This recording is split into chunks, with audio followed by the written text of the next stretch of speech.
yang terkasih di dalam Tuhan, kembali kita berjumpa di dalam seri Refresh Your Mind and Soul.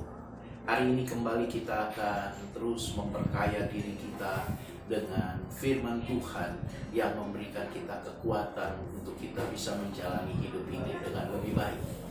Kebenaran firman Tuhan pada hari ini akan kita lihat dari kitab Kejadian pasal yang pertama, ayat yang ke-26.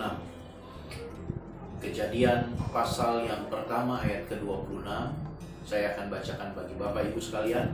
Berfirmanlah Allah, baiklah kita menjadikan manusia menurut gambar dan rupa kita, supaya mereka berkuasa atas ikan-ikan di laut dan burung-burung di udara, dan atas ternak, dan atas seluruh bumi, dan atas segala binatang melata yang merayap di bumi.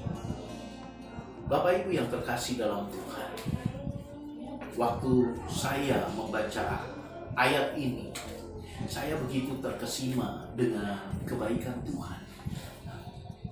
Kenapa demikian? Karena waktu kita membaca ayat ini, kita menyadari seharusnya bahwa kita ini manusia sungguh luar biasa. Kenapa luar biasa? Karena Tuhan tidak menciptakan kita secara sembarangan. Dia tidak menciptakan kita asal-asalan, Bapak Ibu. Tetapi kita didesain oleh Tuhan secara istimewa.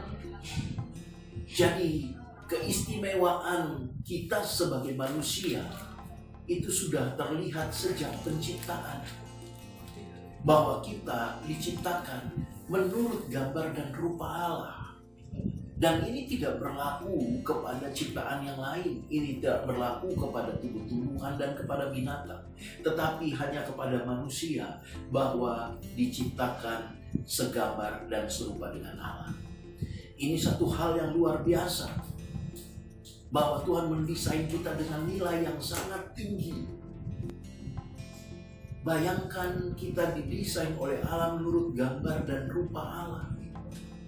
Dan gambar dan rupa Allah ini bukan berbicara fisik, Bapak Ibu. Tetapi ini berbicara karakter.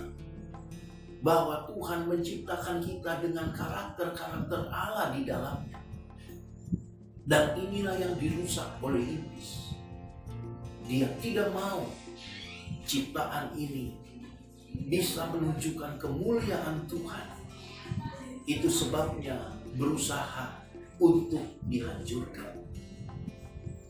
Dari hal ini kita harusnya mendapatkan sebuah pemahaman tentang Tuhan, bahwa Dia sangat mengasihi kita.